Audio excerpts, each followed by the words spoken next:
Hi everyone, I think we're live to this inaugural GrimChat. I've not done much live streaming, so doubtless I'll screw up in hideous ways. Would you like to introduce yourself? Yes. Hi, everybody. I am SisterDanger. I'm the Tuesday host at the Breakfast Club and nominally from the channel of the same name, SisterDanger. So I'm just a small little corner of YouTube providing my voice into the cacophony of humankind. Aren't we all? So we're going to tackle a nice, easy subject for this first chat, which is trans issues. So what's your personal background, if any, with trans issues? Have you got trans friends? Have you run into any trouble on this issue before? I do have trans friends, plenty of them actually. I don't think I've really run into any of these issues that I am gonna be like that we are kind of looking at, maybe talking about in this particular episode. But I guess because I know trans people and because I definitely think that everybody deserves equal human rights and equal access to the law and other such things, that it's of some interest to me that we achieve that in the proper way. Mm-hmm. I've got some history. My views on trans issues were not always as progressive as they are, and ran afoul of a few people and said a few nasty things. But I've changed my mind since. We're probably going to get some things wrong and say something insulting to people, so just assume we didn't mean it if you hear anything that upsets you while you're listening in. That's usually a safe way to proceed. I haven't really run into many. I've got a couple of trans friends now, but that's a fairly recent development. It kind of used to squick me out, to be honest. The kind of people I ran into were the kind of low effort, not really very passing and quite screwed up people. I realize now that's probably due to their issues rather than it just being who they were as people necessarily. But yeah, it wasn't the best experience, and it kind of gave me a lot of prejudice for a long time, though I think I've overcome a lot of that. So that's a kind of quick, brief thing of my experience. I did get into a horrible fight with a trans person a couple of years back now, well, no, a few years back now, and said some really horrible things to them that I regret and did apologize for. But I think I've progressed since then. I've got friends who are trans who I get on with. The weird part for me, I don't know if you've run into this, was that in trying to learn from the trans lobby, I found that really difficult because every question they took as an insult. They were just, frankly, some of the most horrible people I've ever met. And it's the people who aren't activists and aren't lobbyists that I've learned more from and come to be accepting from. Has that been your experience? I'm going to say no, it hasn't, but I also don't normally deal with trans people on much more than a very interpersonal basis. So they're either people that I meet, say, via a small social circle, or literally just this is my friend, and they come with us on a trip or something to that effect. So I'm not dealing with them as a block of people or in any kind of a social context where they're making a political statement and everybody's emotions are running high, and I mean, when you go into that type of, even if you were just going to some kind of a forum where people are talking about things, trying to resolve something or come to possible solutions, it seems like that still creates an environment where people can kind of get like really high running emotions because they start sharing very personal stories, and it just kind of becomes a relatable thing. And so I think that just having the one-on-one has allowed me to literally get to know them one-on-one, where those things are away. And when that happens, then they obviously can get a much more real idea of who I am as a person and vice versa. So, but I've also had, you know, I pretty much can't think of a time since, I mean, the first trans person I guess I can recall meeting must have been around like 1995. So it's been many, many years since I've at least known, you know, trans people and both transgender and transsexual people. So they're at least a presence that is. Well, if I may ask, before we go much further, can I request that we make a stipulation regarding language for the sake of clarity? Ha ha ha! It's almost ironic that I'm asking this, huh? Language policing. No. All I want to ask is, because my understanding is that unless you disagree, and I don't think that you do, of the notion of biological sex, when we speak of transsexuality, we are literally talking about the changing of the genitalia and referencing to the genitalia when we talk about a person's sex. And when we talk about a person's gender, we are talking about what they socially identify as.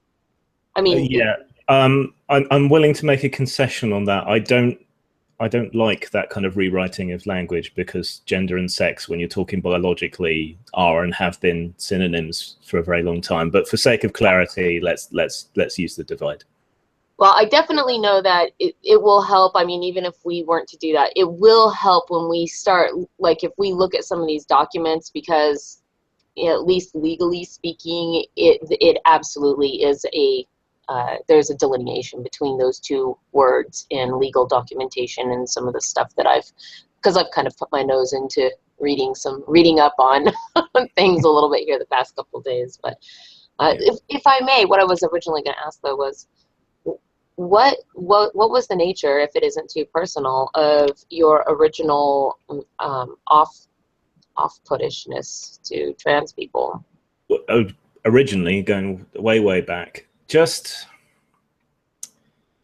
this isn't how I feel anymore. So if I'm talking about the prejudice that I had, I suppose, in that it just wasn't very convincing. You know, I hadn't met anyone who passed or who even put much effort into passing, and it just looked like a bloke in a dress, and it just felt fake. You know, kind of exaggerated mannerisms and everything. It was just strange and off-putting, and just squicked me out. It was a kind of base gut level irrational reaction, which I'm fairly ashamed of, because I try to be as rational as possible. So, you know, that was the initial thing, and then just through a series of bad encounters. I mean, I never treated anyone horribly to start with. You know, I just treated them as another person. It's just I was uneasy, and the nastiness only came out when I got into a horrible argument with someone. That was the only time that came out. But then I had this kind of series of really bad, horrible encounters with trans activists, and that just gave me a whole new level of dislike and problems to get over, I guess. So like you, when it became more personal, when it was people I was friends with or became friends with, it became easier to relate, I suppose, and seeing people on a broader level, not the activists. The activists seem to be the worst people if you want to get on and understand and learn anything. I mean, there I was asking questions, wanting to learn, wanting to understand, and just being told every question was insulting, or to educate yourself. You know? Isn't that what I'm here trying to do? Thanks for facilitating the educate myself process. Yeah. So I don't know. I guess some people just get so used to being hated on, they develop a siege mentality. Maybe I'm being too easygoing and forgiving. I don't know. No, I definitely have encountered a definite siege mentality, as you put it, and I find it kind of I guess sort of a interesting quandary of how to resolve that, right? Because there's nothing that you can do to stop somebody from getting offended about things. But if you can't say something because that's going to be the reaction, no matter what you say, it really is a huge roadblock to any kind of communication. And I wish that there were good techniques or some kind of a way to easily, or at least more easily, bridge that gap. I mean, we see it in all kinds of, pretty much anything that is divided into two big camps, religion and atheism, and, you know, people that don't want gay rights and do want gay rights, and abortion and non-abortion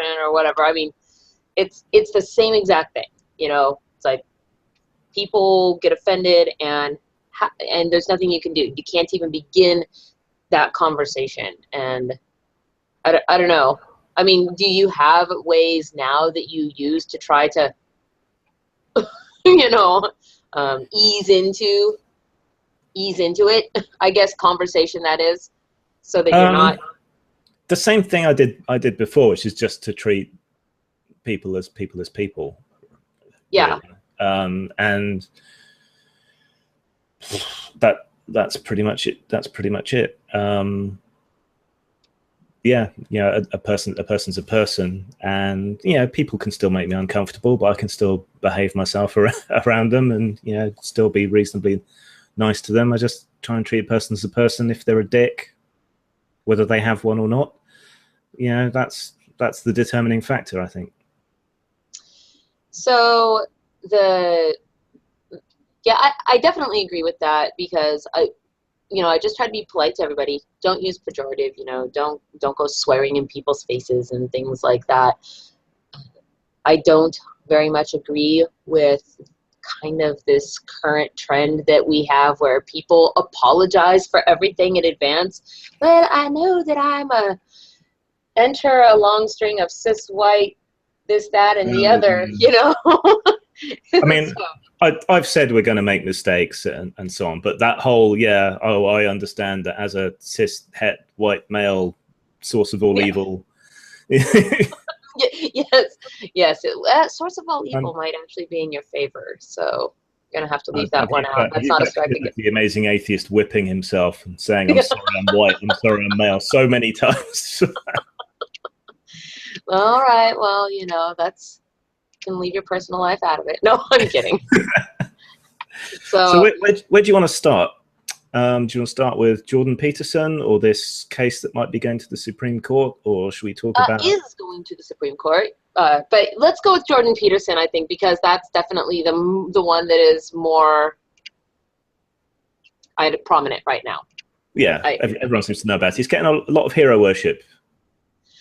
Yeah, he is. I'm not quite sure I'm ready to, you know, to bow down, but I definitely, I watched him in the interview on The Agenda, and he said point blank in that interview, you know, when he was asked, I'm willing to be fired from my job and lose my tenure and do all of these things, and I thought that we need more people who are in the position to be able to do that, willing to actually do that, which sounds sort of like it's a terrible thing that, you know, to think that he should have to do that. But I thought that was like really added the weight to, you know, what he was saying, because let's face it, if all of academia stood up and they just were like, no, we're done, there's not going to be people to fill that in. They can't, you know, you couldn't make up for that. There would be a huge gaping hole. He has been doing very well in these interviews and things. He's definitely been a good face for it. Yeah. Apparently, he has expressed some other views that I would consider more questionable, but unrelated to this. But I don't think that matters. Yeah, as long as you agree with someone on this topic, that seems fair enough to me, because that's all we're discussing. So the other stuff just isn't relevant, really. I don't even know what they are. I've just been told that he has other views.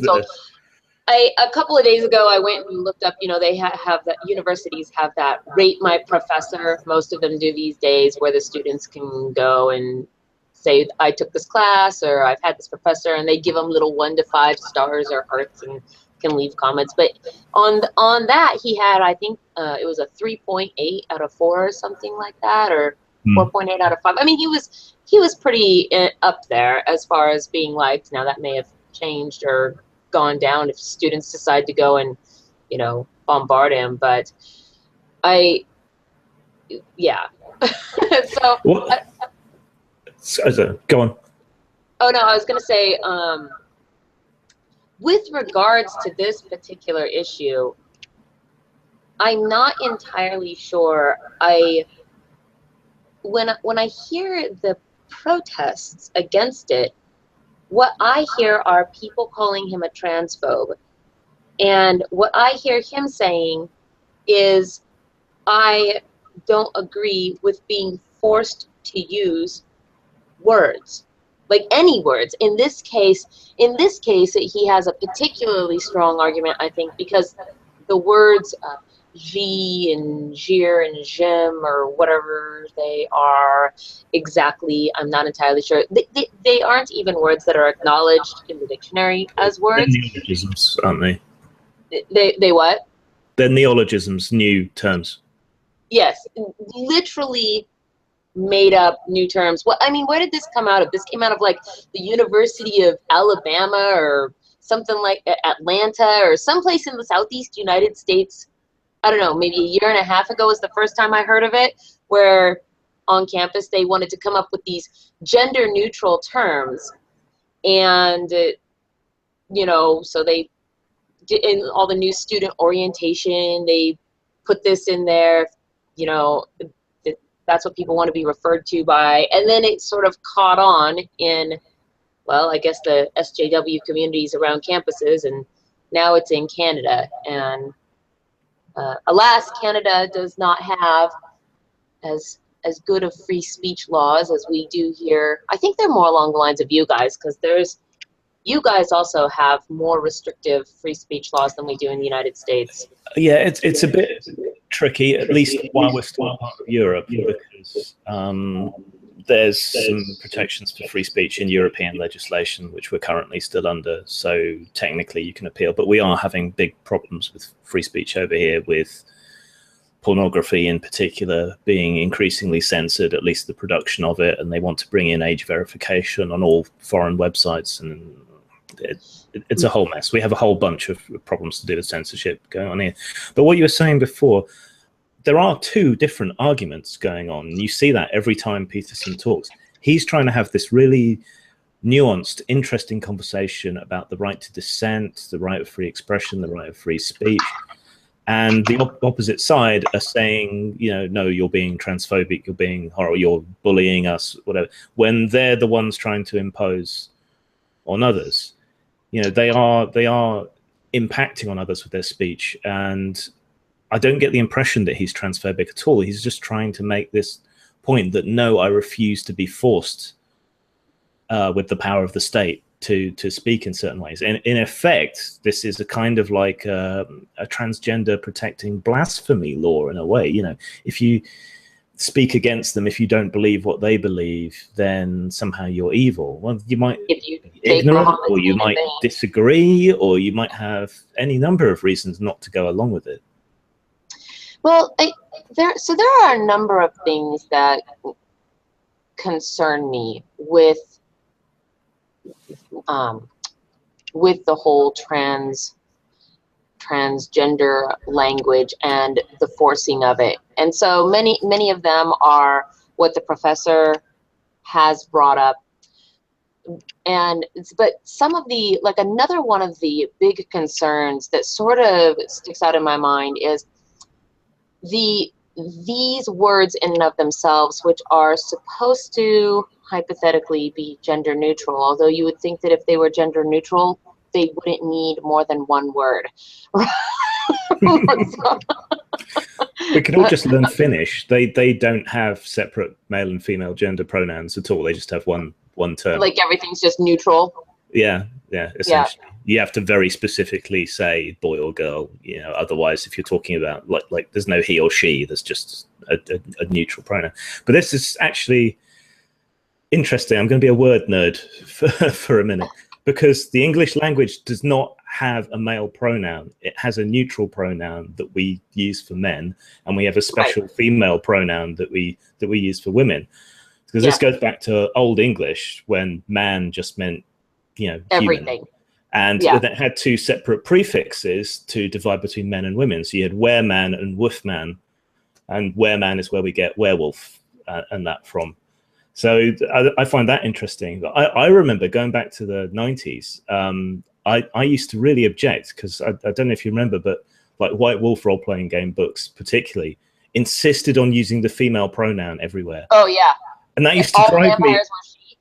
Yeah, it used to drive me absolutely batty, because that is not the neutral pronoun. If you say he, or if you write a letter to Dear Sir, or if you talk about mankind, you're talking about everybody together. Whereas if you say, so you're not actually excluding anyone. It's just people don't know semantics, basically. Whereas if you put she, you are deliberately and willfully excluding half the population. Right. I know that language is shifting and everything, but it still bothers me. And these new gender neutral pronouns like, Zer and whatever, that's nonsense. Now, some people in that argument with Peterson were talking about using they, though nobody seems to be particularly asking for they. Now, that to me is much more acceptable. That used to be the way it was used. Then it fell out of favor for a few hundred years. And now it seems to be coming back. We're using the singular they. So that to me would be something acceptable, but you still shouldn't force it on people, right? No, I don't think they're like I can come up with any argument that agrees with the premise that yes, we should make people say those things. I am wholly against that. Going back a little bit though to what you said, when you were just saying that it's sort of like, was this one word for everything? So this is actually one of the concerns that I have, is the disassociation between the person themselves and the way that we are referring to them. So we use he and her in order to help clarity of language move along, so that we know that you're talking about, in this mixed group of people, at least you can narrow it down halfway by saying she or he, right? If you were to point, otherwise, you run into kind of the classic going to the goth convention and, who purse snatched, who came along and snatched your purse, and you're like, well, the guy in the black coat. Oh, well, look, there's 300 of them, and, but that is actually a real concern, because so let's just take the example of Smugglypuff. And let us say that we literally made it legally actionable, punishable, for you to not call Smugglypuff by whatever Smugglypuff wants to be called by, meaning that now nobody can say what they actually see. They have to say whatever Smugglypuff wants them to say.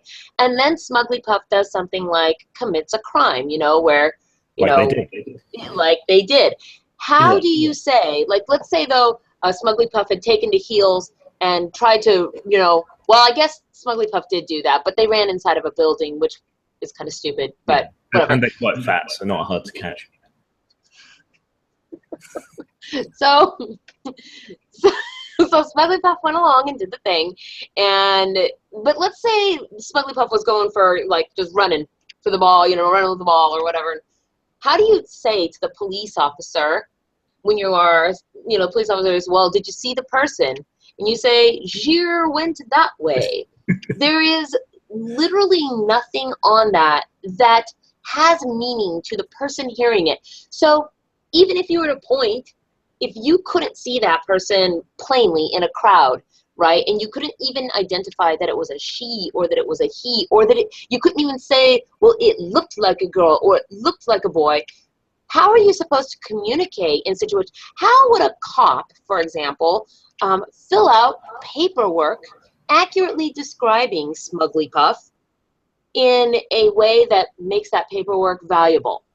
Like, because they've got to fill out a police report, right? What do they put on that police report? Yeah.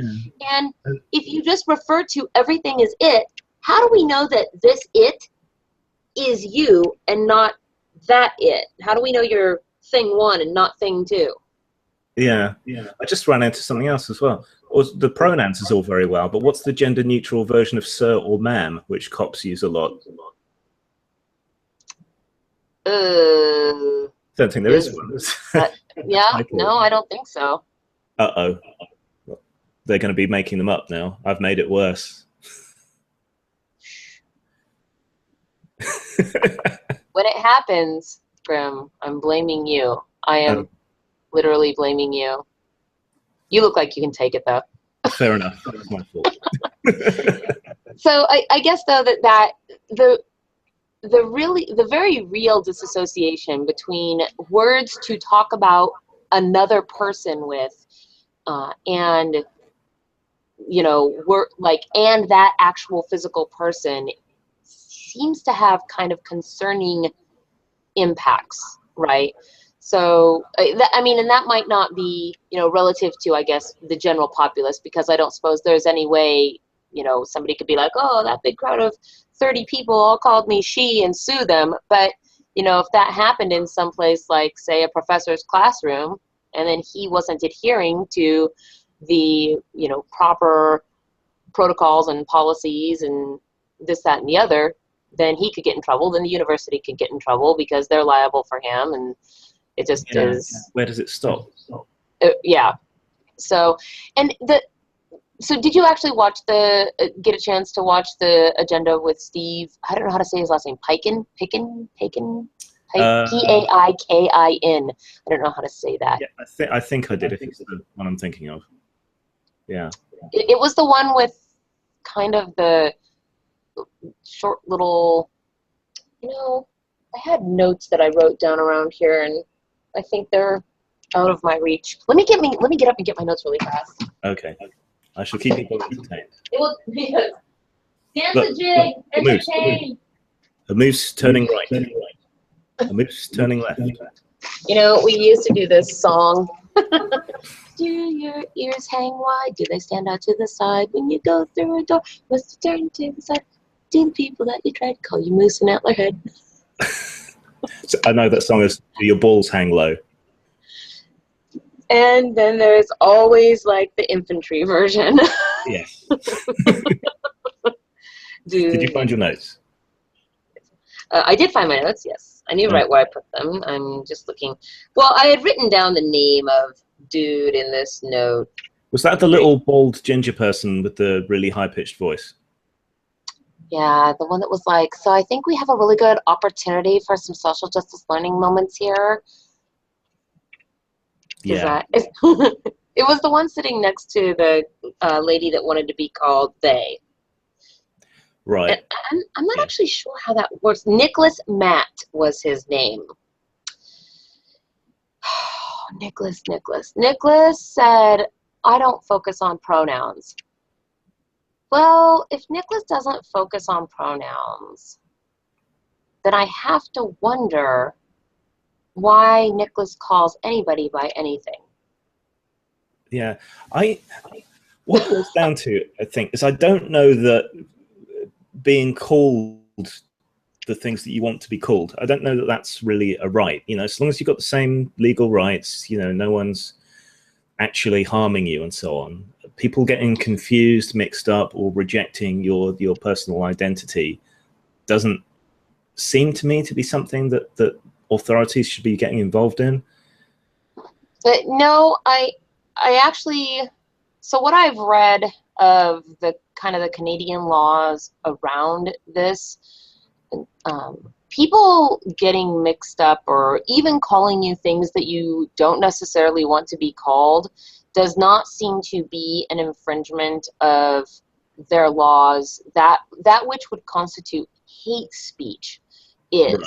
But the hate speech is described as being talk, like if you were giving, some kind of a lecture or, having a rally of some sort. Or I guess ostensibly you could make an argument if there was sort of a pattern of behavior where you purposefully and, with intent were calling somebody a derogatory thing. So difference between an outburst and actual harassment. Yes, and you know, so of course, hate speech being constituted as speech, which is generally the intent of that speech is to rile and incite hateful and harmful attitudes in, you know, the people that you're talking, like groups of people, etc. So there are some things that they can't, that also specifically fall under there, though, like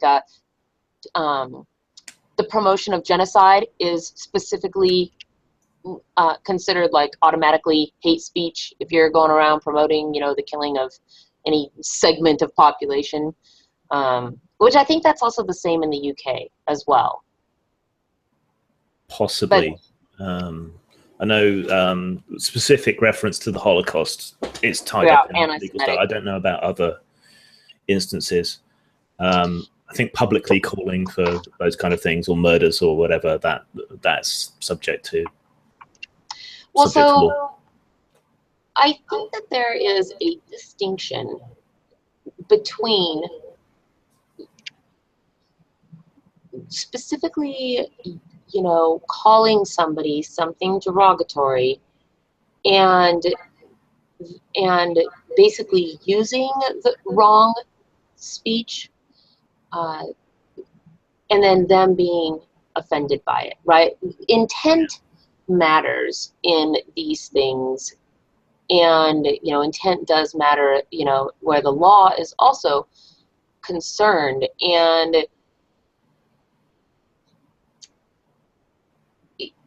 it seems extremely dubious to hold somebody accountable for saying the wrong thing when you aren't required to inform me or in some way, shape, or form make sure that the right thing is easily accessible to me to, you know, to be able to. And this is actually one of the things that I just blew my mind when I was reading I want to say it was the Ontario Human Rights Commission. Yes, Ontario Human Rights Commission. And they have on here, I'm sorry, I had it up on my screen and I'm looking at it. The human rights legislation in Canada really seems to be a minefield for people. There seems to be a lot of spurious accusations and so on going on. There was, I'm kind of looking at it,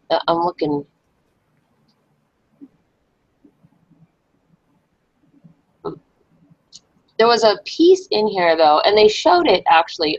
This is what made me look it up, because they had put a screen flash on it, on the agenda, and I was like, oh my God, that's crazy talk, because it had basically said that these things, like not using a person's chosen pronouns is tantamount to harming them, and whether or not you knew that you were doing that thing. And I thought, well, it's one thing if a person, am I still with you?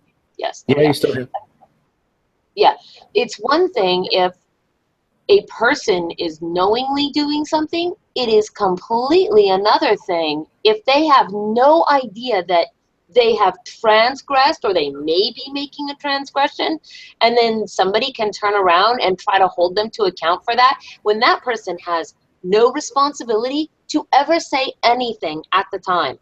And in a transgender situation, this is kind of why I wanted to differentiate earlier between transsexuality and transgenders, because transsexuality is much less malleable than transgenderism is. There are plenty of transgender people that, for many and varied reasons, don't ever want to go through a full sex operation and sex change. You know, I mean, it wreaks havoc on your body. It's all kinds of hormone changing and, you know, surgeries, and I mean, it's a very harrowing process. And so when you're only changing the surface look, that's a very malleable thing. You know, it's something that is much more fluid than changing a person's physical gender, like their physical sex, I'm sorry. And who's to say that a student doesn't make changes halfway through a quarter, but they don't have a responsibility to tell anybody that they're doing this or going through this. And I, you know, I don't know that I would even want to say you have to have the responsibility to do this. I think if you were going to hold somebody accountable for possibly transgressing them, then they should have a responsibility to say what's going on. But my goodness, like, but you have to, yeah, there's this ask me my pronouns, which inconveniences huge numbers of people, whereas informing of your pronouns only inconveniences the person with the weird pronouns. Yes. And the other thing that I thought was, the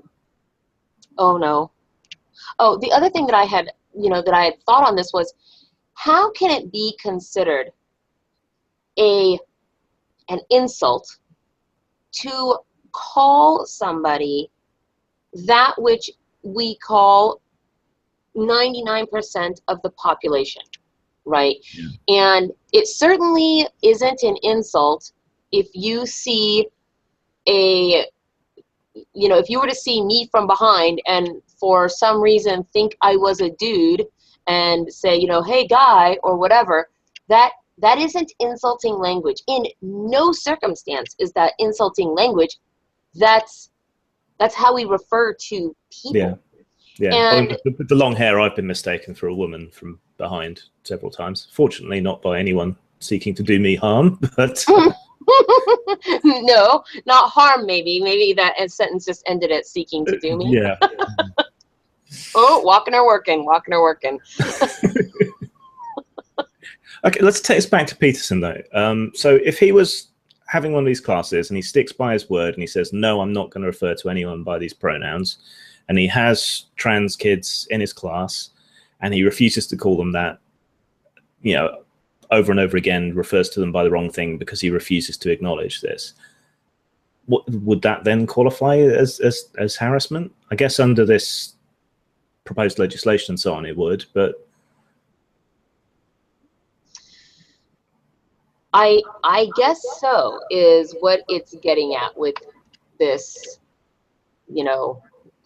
this particular piece of a bill, I guess it is. I think it has, I don't know. I was watching some Vernaculus's channel and he covered this recently, and I think at the beginning of his, he said that it has passed to actually make it to the voting stages. So it's a classic clash, isn't it? You got freedom from on one hand and freedom to on the other. So the trans people want to be free from being misgendered or whatever, and the people on the other side want the freedom to express themselves and refer to people how they like.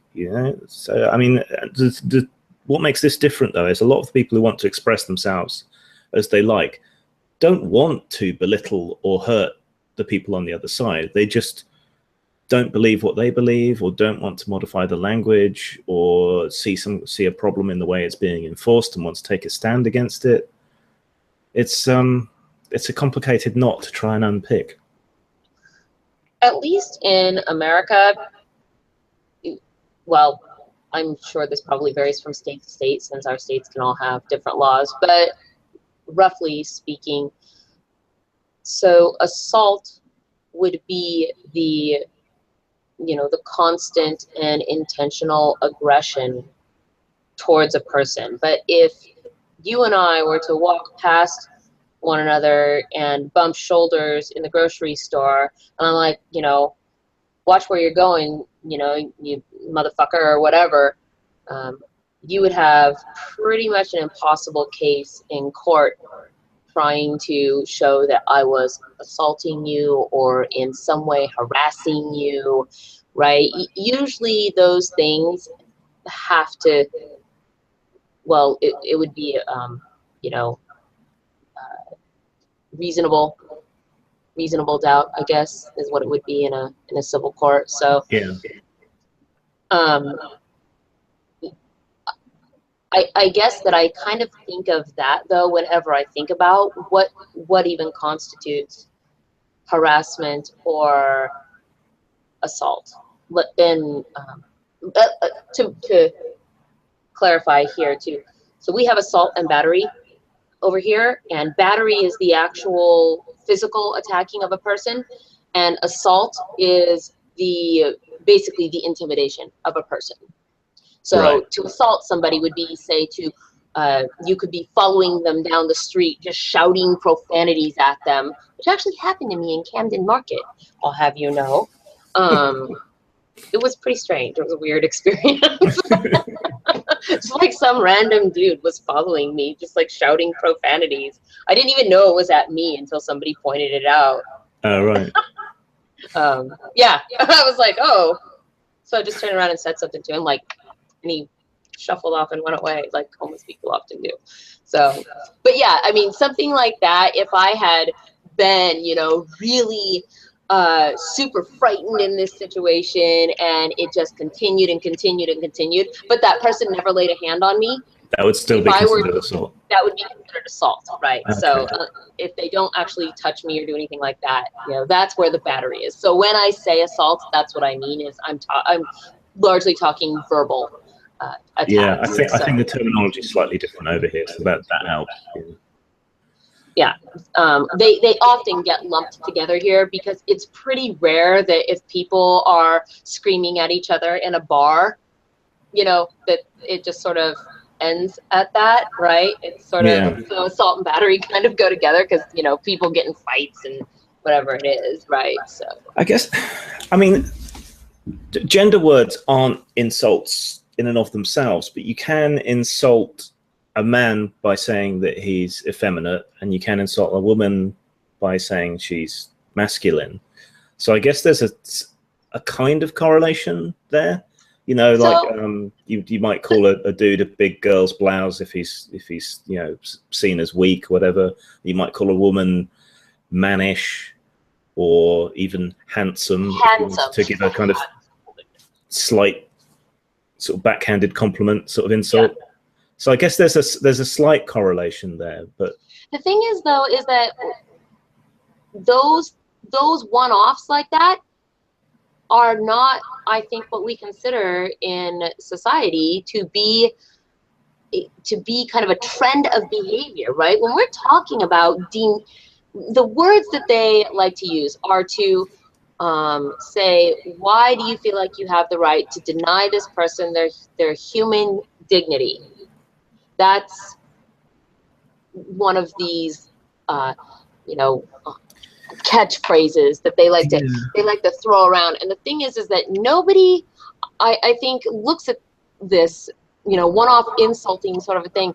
When you are specifically trying to be, you know, I guess prejudicial or whatever it is, you engage in a trend of behavior that is targeted, right? So if you were to say, you know, I would actually be, you know, preferred to call, you know, your Lord and Master or whatever it is, right?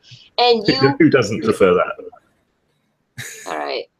Well, you found me out, and that's what I expect from here on out. You can just call me, you know, Lord Danger. I almost I will misgender you as peasant, I think. Peasant? What a bastard. Well, it's not my fault that you all have royal blood in you because you're that inbred, but I guess. The opposite. I have small R Republican blood. We chopped off the king's head in my family, so.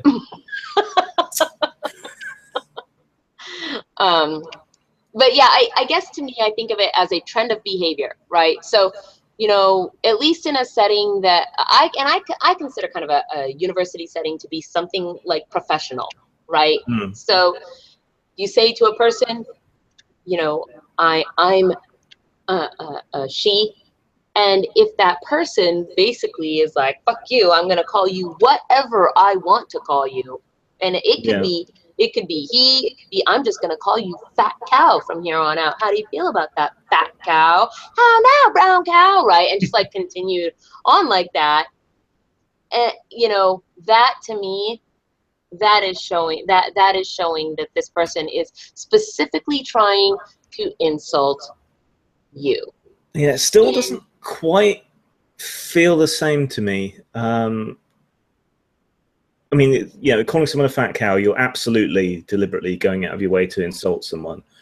Not accepting someone's self-selected gender identity when their biological sex differs from it still strikes me something different.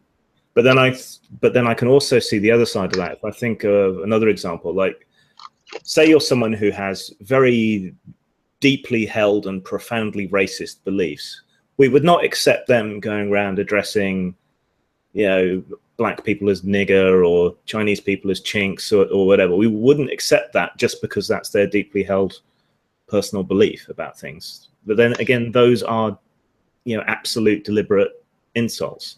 They're slurs. Well, hypothetically, right, you would think that in a situation like this, there would be some manner of referencing a person which could be agreed upon by all, right?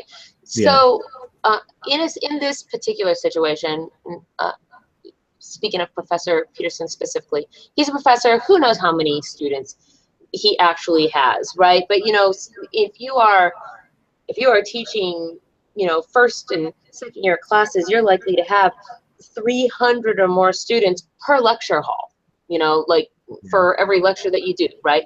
There's absolutely no way that you could reasonably expect a person to remember what every single one of those, geez, I can't even remember my neighbor's name across the way from me, right? Like, let alone 300 people I see, statistically speaking, pre-Tumblr, you wouldn't expect them to have any trans students in a sample size as low as 300. Well, that's just one, though, is what I'm saying. Like, that would just be literally for one course, and you can have, as many. When you get to your higher level courses, your class and lecture sizes get much, much, much smaller. But at least in your, at least around here, that's kind of how it is. Like in your first couple years of university, it's, you're taking all your basic courses, so they are weeding people out and blah, blah, blah. The thing is, though, is that if I'm forced to call you what you want to be called, that excludes from me even the ability to call you something that is socially acceptable and permissible and by everybody, right? Yeah. Or to be able to be like, I can't remember everybody's name in class as a professor. I do not want to be rude to anybody. So you guys all take a number when you come in the door, and when you need to say something, just like in an auction house, right? You're like, hold up your number. Okay, number 21, go, right? Yeah. But if I have to call you what you want to be called, that removes from me even the ability to try to bridge that gap in a way that is fair and even to everybody. Yeah. Because if you decide, I think it's dehumanizing to be called like I'm, in The Prisoner. I'm number 2 or number 6, right? I want to be called attack helicopter, So I'm trying to remember what the prevalence of medically accepted transgenderism is. I think it's something like 1 in 10,000. So that gives you an idea of how much of a problem this should be, but it seems to be more. Maybe we'll get onto that in a bit, because I think a lot of it is to do with this transtrender thing that's going on. But I do think we need to. I think we need to get back to a kind of central point about the whole Peterson thing, is that he's not necessarily objecting to pronouns. If someone asked nicely, I think he said, if someone asked, then I might and probably would go along with it. So what he objects to is the law being used as a blunt instrument to force people to go along with it in something that should be negotiated through the social contract and shouldn't get the courts involved unless it is, actual mean-spirited harassment. And that's, it's important to get back to that what he's objecting to isn't necessarily wonky pronouns themselves. It's the force, it's the power of the state being used to enforce them. So I totally agree. And now the University of Toronto has agreed to have a live, or to host a live debate on this. And I think that happened, I don't know, 3 or 4 days ago. I saw it on the professor's channel where they said, hey, we will do a whole huge debate on it. And so he's very excited about that. I was actually thinking of writing to the university because even though I'm not Canadian, I would love to just maybe put a bug in the ear or give my thumbs up to say, hey, it'd be amazing if you guys would live stream this. Yeah. Because it has relevancy. This type of issue has relevancy beyond the borders of Canada, but yeah, I definitely agree. He isn't saying that he is transphobic in any way or that he wouldn't do those things. He's objecting to the power of the law forcing him to do a thing, and his argument there, of course, is that this is pretty much what begins. The weird thing about this, because I think about this a lot, right? And the people that I perceive saying, and of course this is just my one-person perspective, but the people that I perceive that don't seem to grasp the importance of what it means to force a person to say something or not say something are people that don't typically say things that are outside the social status quo norm. They are mainstream people. And it seems often to me that the reason they have such trouble comprehending is because they don't ever imagine that they might say something like that. And I wonder, it's not a real thing to them, right? Like if you've never really been a controversial person, you just don't know what it's like to have people come along and, absolutely, to be a little bit vulgar, just completely shit on you for whatever it is that you're saying, to literally tell you can't say things and silence you or just shout you down. You don't know what that's like. And so I often wonder, like, what would be a good way? Like, how could the professor make the true and real impacting of the point that he's getting at? Because it seems like a nuanced concept, and we all know that people suck at nuance, right? So how could he make that point in a real visceral way, in a way that it hits home realistically to people? I don't know that he could. I think it's something people have to experience, unfortunately. Maybe he could get some people who've been victims of the kind of public shaming and so on to record things for him relating their experience. There was that good TED talk about public shaming that was also based on a book. I think it's a guy who writes for The Guardian. I can't remember his name offhand. So You've Been Publicly Shamed or something like that. He did a really good talk about it and the problems behind it. And even he got a whole bunch of pushback about it. So it's not something that's easy to get across to people at all. Even if you do it really well, which he did, then it still seems to be really hard to get across to people until they've run into it.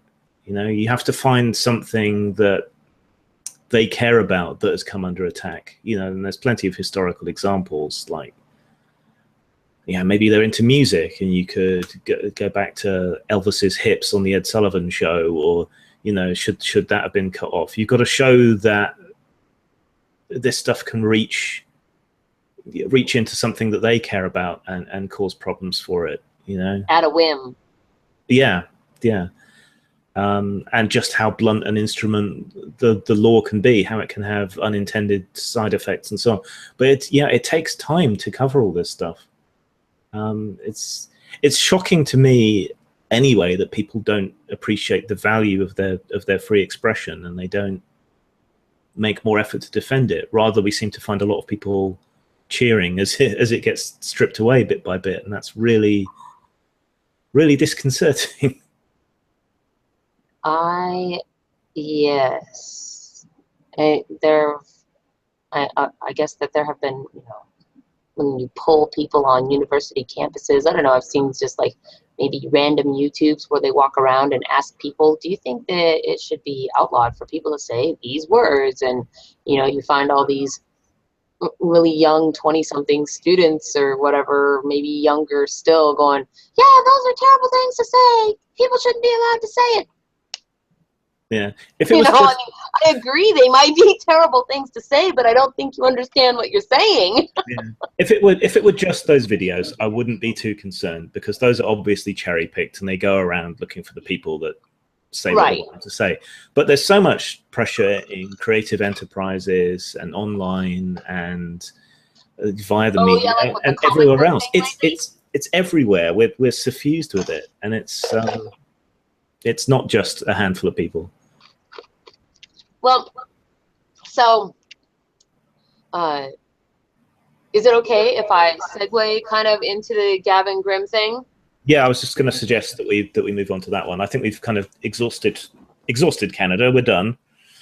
Yeah, well, I am interested definitely in how things go in Canada, because there certainly is some overlap here. So I want to say it was earlier this year, I did a YouTube video on the New York City transgendery laws, where they had added in, you know, that you have to refer to people by how they present or whatnot. And I had some really serious concerns about that, and that, you know, they do still come back to not dissimilar to some of the things I've said here. You know, like, if those people don't have a responsibility to, you know,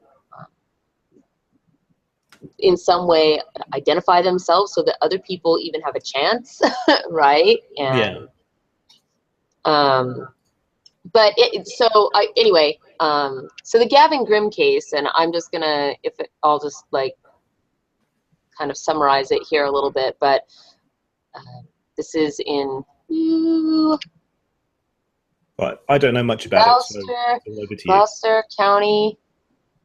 This is such an English word. Is that how you say that? Gloucester? Gloucester, yeah. Yeah, Gloucester, okay. Oh, in Virginia. So Gavin Grimm is basically a girl who came out when she was in her freshman high school year as being a transgender boy, obviously being underage and being a minor.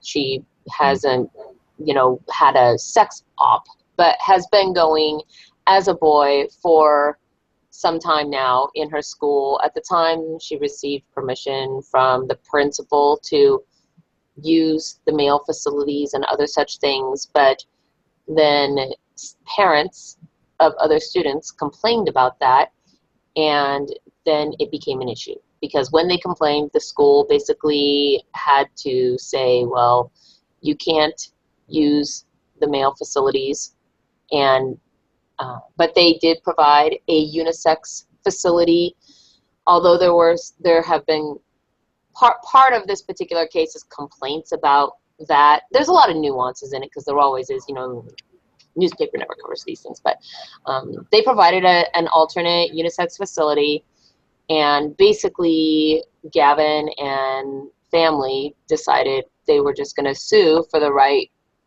of Gavin to be able to use the male facilities,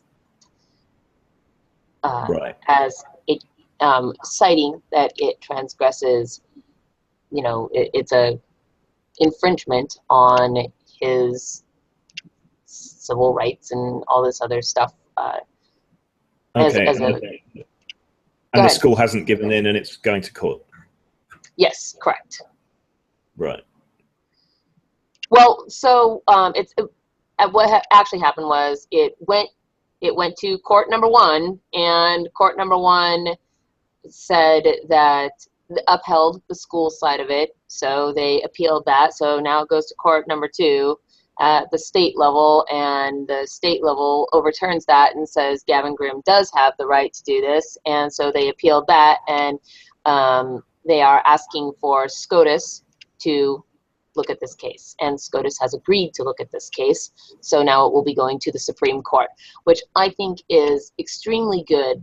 Part of the problem with this, and this was some of what I had brought up in my New York video a while back, but part of the problem is that we don't have universally clear laws on how to deal with situations that are transgender but not transsexual situations, right? So in our laws here, as they are written, that are anti-discrimination laws, they all refer to not discriminating against a person on the basis of their sex. Their gender identity does not enter into it.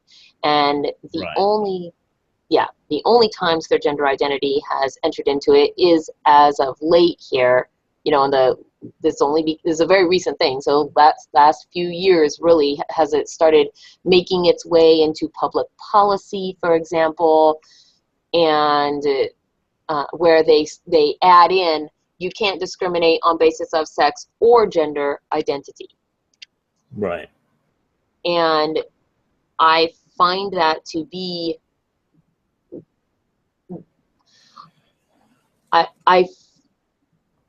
I find that to be really questionable, I guess, because I know. Yeah. Okay. Right. Train of thought. Right. Bathrooms currently do discriminate on the basis of biological sex. Men aren't allowed in the women's bathrooms. Women aren't allowed in the men's bathrooms.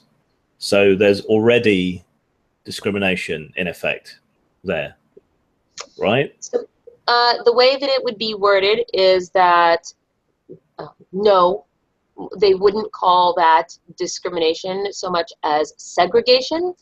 Over here, our laws generally require that although that facilities have the option to have segregated bathrooms, but whatever they provide for one gender, they must also provide for the other gender. So if the guys had, like, you know, a live masseuse and, you know, full on, you know, like this super posh locker room or whatever, the girls would have to have the same thing. Otherwise, well, there are no tampons in the men's bathroom, and I'm quite put out now. It's kind of funny when you think about it, because, well, I've been in both men's and women's bathrooms, and you guys are getting the losing end of the stick. I'll tell you right now, the women's bathrooms are nice. always much better. They smell good. Yeah. There's usually things in these laws about discrimination that make exceptions for times when you have to. It could be hiring. So, like, if you're hiring bouncers and you specifically need a female bouncer to search female patrons, then you're allowed to discriminate. You can advertise a job saying we need a female bouncer. Yeah, we don't need any more men, and that would be discriminatory in other situations. But because you have a specific need, it's not discrimination. So when it comes to bathrooms, I guess that same thing would apply. You know, it's specific. We expect people to have different bathrooms according to whatever. Or you can choose to have a unisex bathroom. Well, yes, except for that, at least in the case of school. I don't know how it is, or if it's like this in all schools. It certainly was like this when I was in junior high and high school.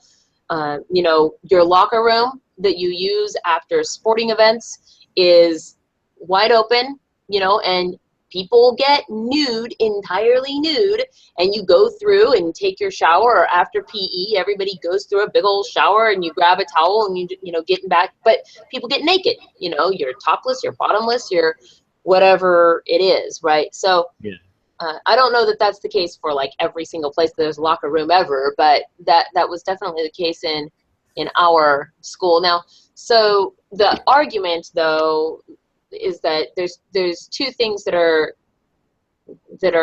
going on here. They're tied to one another, and it's your right to not be discriminated against versus my right to privacy. So I have a right, which is an extremely, at least in the United States, a very, very robust right. Like we have a lot of case law that goes around these types of things, of me not having to be exposed in, I guess, in ways that we would classically consider private, right? Yeah. You know, like nudity, for example. I have a right to maintain my own discretion, right? Like I should not have to be in a situation where, against my will, I am forced to have somebody looking at me, right? Yeah. And also, I shouldn't have to be forced to be looking at you, right?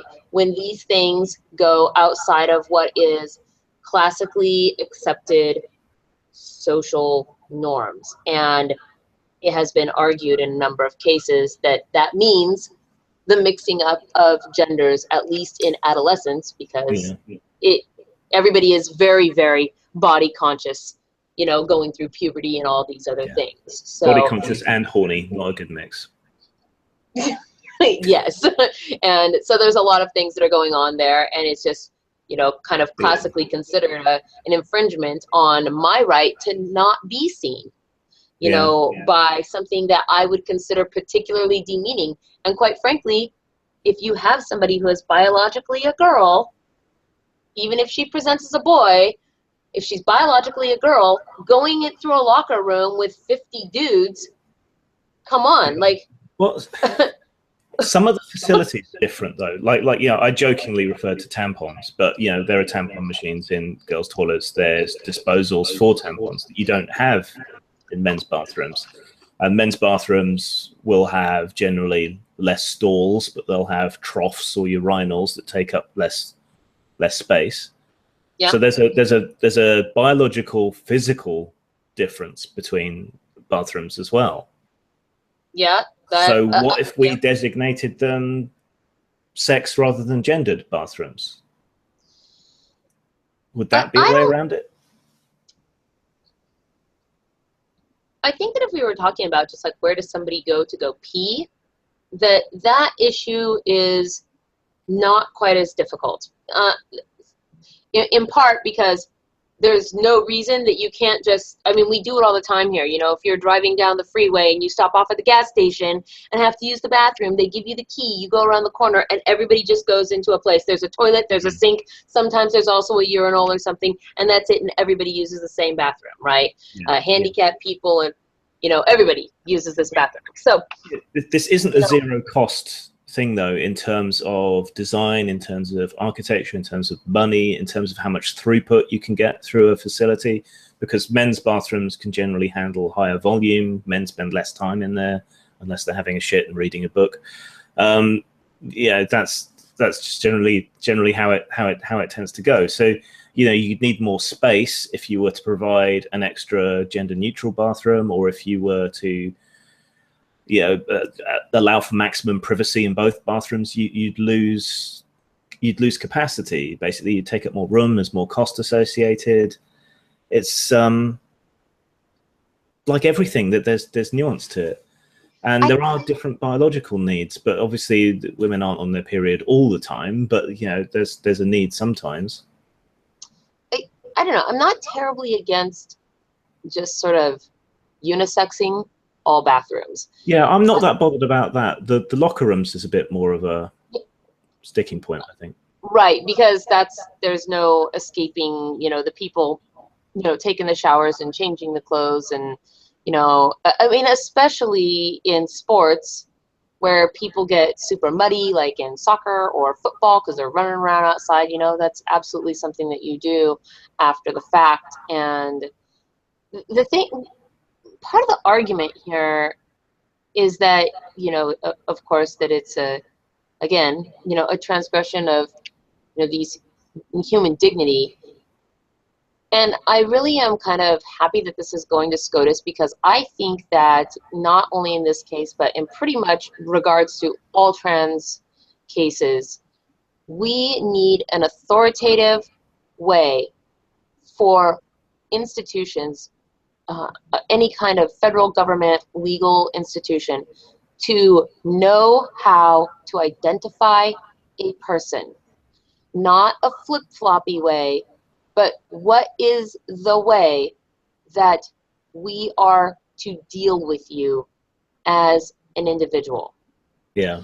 And we don't have that right now. Not certainly not if you say you have to respect somebody both for their biological sex and their how they present themselves. It isn't possible to do.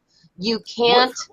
Well, like, and so back in the Professor Peterson's case, right?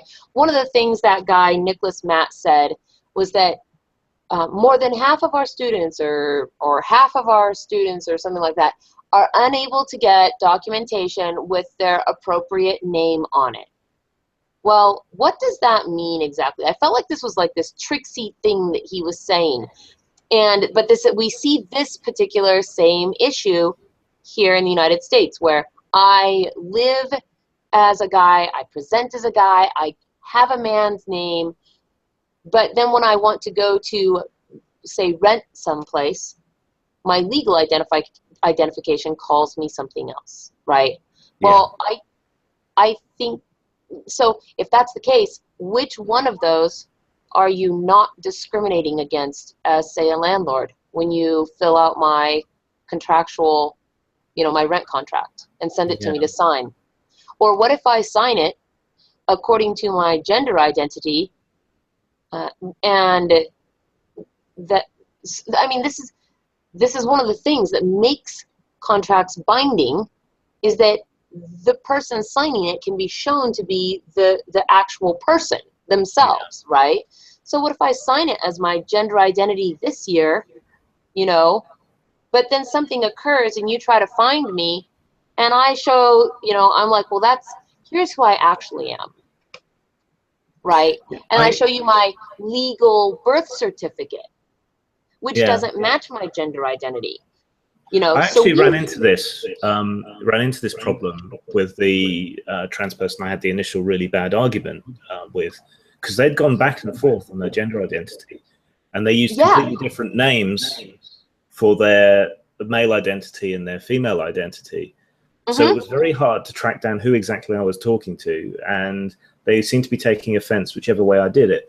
There was another example with a trans woman involved in a sort of golfing scandal. It was fairly famous a couple of years back. I can't remember the specific details, but she ended up killing herself, I think, unfortunately.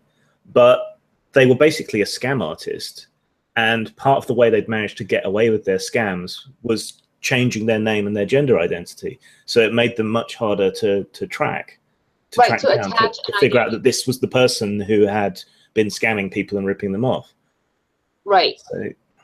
So this is why I'm really interested in this Gavin Grimm case, is, less because I'm super concerned with bathrooms, although I do think that, I do think that there's a really good, I was reading the amici documents, the Friends of the Court documents here. I don't know if you know what those are or not, at least in the United States. What? Just about, yeah. Yeah, okay. Yeah, and I was reading those, and a lot of, I'm kind of tangenting on myself here, but I'm pretty interested because I think that it's really important that we get some sort of authoritative way to know, for all legal purposes, how to officially refer to someone. One of the problems with this, at least here in the United States, is that not all states will allow people to change their gender or their name from what is on their birth certificate. We, have some very red states over here, and it is literally, there is just zero legal path to changing your legal documentation away from whatever you were assigned at birth. I think you should be able to, but there should still be some way to trace your original identity, because it's still relevant. Well, hypothetically, the way to trace your original identity would be to, go back through your birth certificates. Yeah, find the court documents about the change of name. Right. So, but we don't even, in some places we don't even have a legal path for people to be able to do that. So then we run into issues, you know, and again, this is just a super small segment of the population, but, you know, I do still think that these folks deserve their rights, you know. Oh yeah, everyone deserves their rights, but scale it is relevant, I think.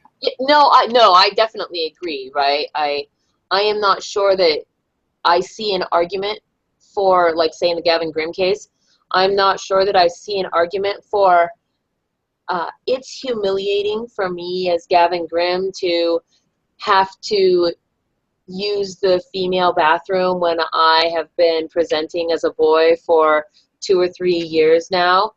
I'm not sure that I see any difference in that form of humiliation and the form of humiliation that the really skinny, nerdy kid goes through in the guy's bathroom surrounded by a bunch of jocks. And we cope with gay and lesbian kids sharing the same locker rooms. Exactly. I mean, things in life are going to make us, you know, I mean, even growing up, you know, for me, I didn't think it was so great to have to, you know, walk naked with 50 other girls, you know, every day after gym class. Wasn't my favorite part of the day, right? You know, going through the showers or whatever. But you got to do it, right? Yeah. You know, you can't. Yeah. I was the nerd. We used to try and sneak away without having a shower, but the PE teachers were quite insistent.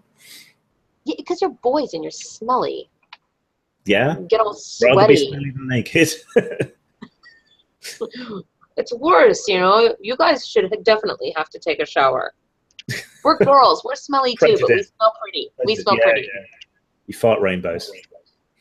How did you know? It was a couple of years ago now, when I was talking about this, I ended up in quite a long conversation with Gia Milinovic. She's the TV broadcaster and writer. You might have heard of her husband, Brian Cox. I don't own a television. So she's fairly feministy active. And we got into a conversation about this because there was some controversy about trans exclusionary radical feminists shutting out trans women from this big feminist meetup or something somewhere, and somehow that tracked onto the bathroom issue. Now she was trying to find a compromise and was getting it from both sides, and her compromise was kind of along the lines that I suggested as a possibility earlier, in that maybe only post-op trans people should be allowed to use their gender preferred bathrooms or whatever. Now her concern was more specific to this situation and the worries that they had about women who had been victims of sexual assault and so on being exposed to male genitalia, whether you want to call the bearer male or not. That was more their concern, and that was her kind of way of trying to find a compromise around it. What do you think about that? Is that a discrimination we can make? I'd be hesitant because surgery is such a big deal. Actually, I kind of agree with the assertion that the assertion that post-op people can use the bathroom of their choice in places where the segregation of bathrooms is in fact, you know, a poignant deal, right? Because that isn't the case in all places. You know, I mean, if you go to the local gay club around here, you can use any bathroom and nobody cares, right? Yeah. But there are places where the segregation of bathrooms is something of a deal, and I, you know, would think that post-op, and this is kind of what I mean when I say we need to have an authoritative way, because if you are post-op, then you have gone through also all of the legal paperwork to change your name so that you are who you are. You know, you're not doing a flip-flop thing. You know, but you are who you are. You've changed your birth certificate or whatever other legal documents in that way, identifying you as this thing. And So all of that is in line. And at that, I think, I agree that at that point, use whatever bathroom is, suited to you. I mean, right? The TERFs have this unreasonable fear that it's, just men faking it in order to ogle people. And I guess it should, in theory, allay that fear. If you've gone so far as to, take hormones and have your junk cut off just to ogle someone, then more power to you, I suppose. That shows a level of commitment I wouldn't engage in. It seems like a self-defeating level of commitment, though, right? Because that if you were really just kind of being a pervert, wouldn't the whole idea of doing that be so that you could get off? But if you had kind of removed the ways that you normally might do that, then it seems like an endless bout of frustration. Yeah.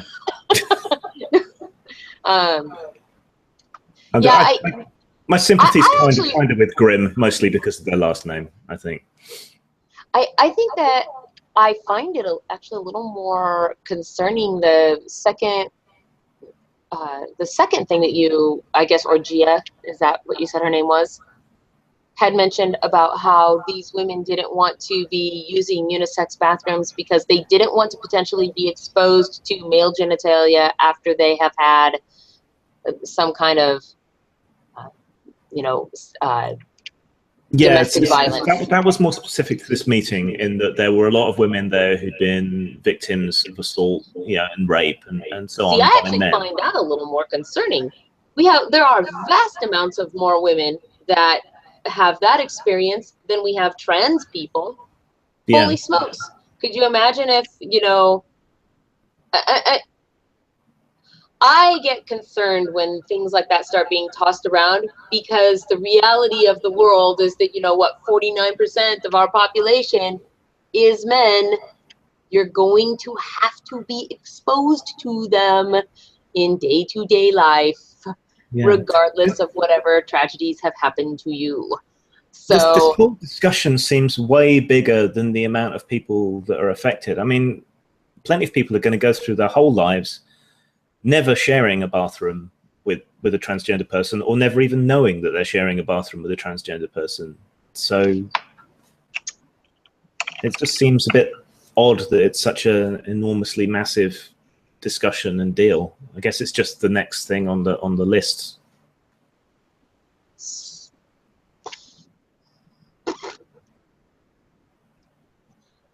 Killer Pob impression.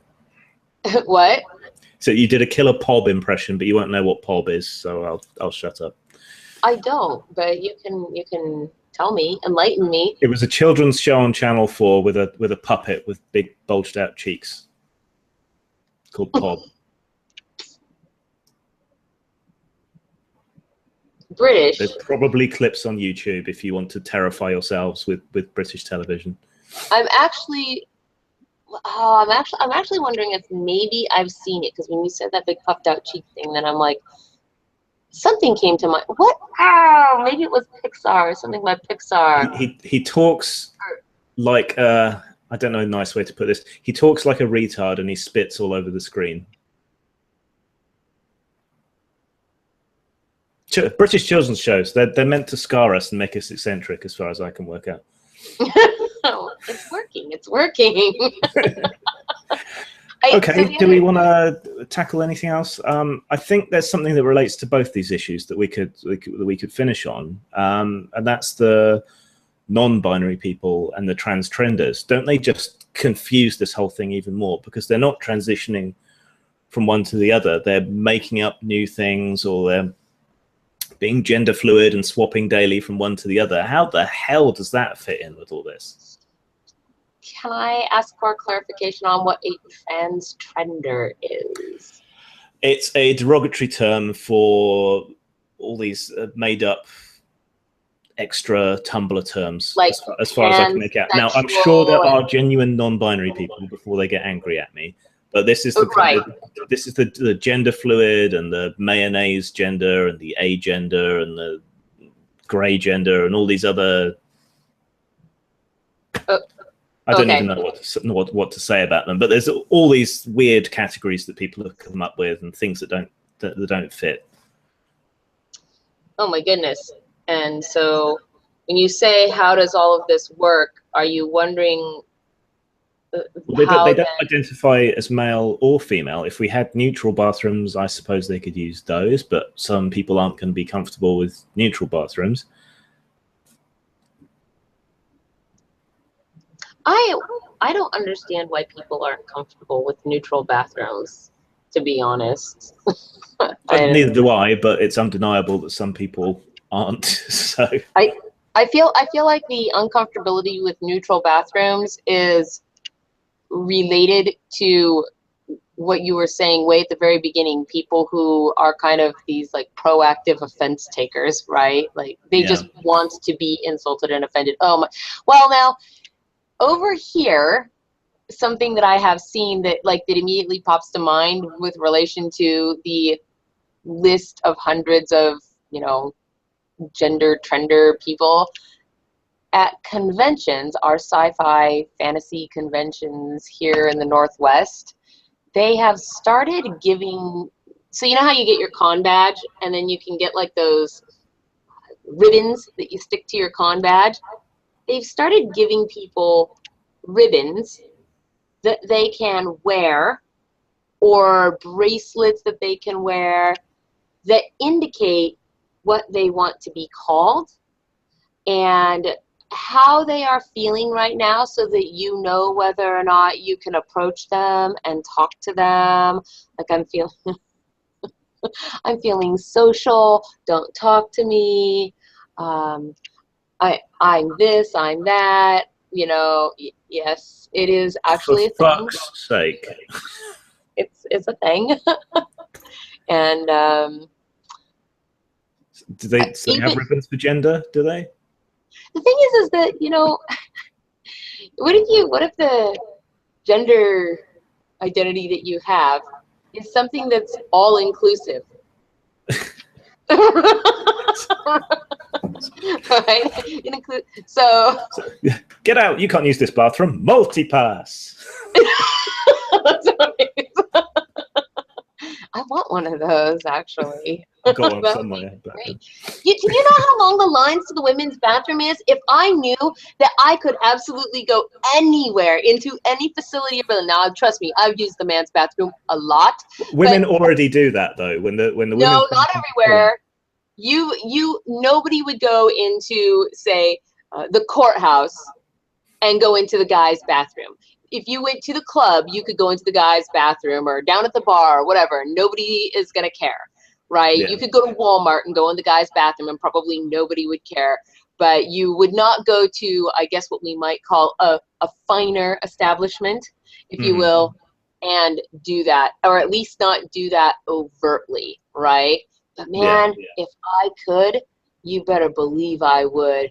I like if you go to a game, say a football game or any kind of a game where it's in a stadium, holy smokes, there's the women's line, right? Yeah. And then there's like 3 dudes. If I could use the women's bathroom, I would, because you go into the men's bathroom and you're like wading knee deep in piss and there's shit on the walls and there's toilet paper hanging from every corner. You go into a woman's bathroom, as I have had to in the past due to the men's being disabled or chasing after someone's kid who went in there.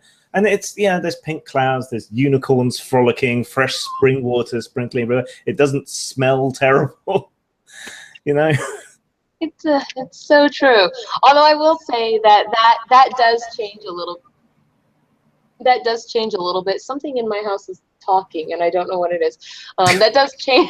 That does change a little bit. Like if you go to more rough and tumble places, you kind of get the same thing in the women's bathroom as you do in the men's bathroom, except for it comes in the form of people like leaving their pads hanging over the edge of the tampon box, or you get toilet you get piss on the seats of the toilets. Explain that to me. That is like I squatted into the toilet like I was gonna be giving birth outdoors to a baby in a hole or something, right? I mean, how does a woman get to pee on the seat of the toilet? Aren't you sitting on the damn thing? We're just doing like a matrix leap backwards into the stall, already peeing. I do not understand it, but it happens, right? And The pads, that's just bait for Edward Cullen. it's disgusting. Yeah. When they get to kind of, I guess, lower class places, and especially if they're places where any alcohol is involved or huge crowds are involved, the women's bathroom suddenly becomes vile. So other than that, though, you are definitely right. Like going to the opera, I mean, our bathrooms are fantastic. They're just spotless, and they have all the amenities, little sitting areas. It's great. Okay, I think that's a good place to stop. We've literally descended into the gutter. There's nowhere lower to go. It's true. We just are going to have to claw our way out in the next one, huh? Yeah. So if you want to wave goodbye, I shall end the stream. Goodbye, everybody. Have a good evening. Ciao all. Zang.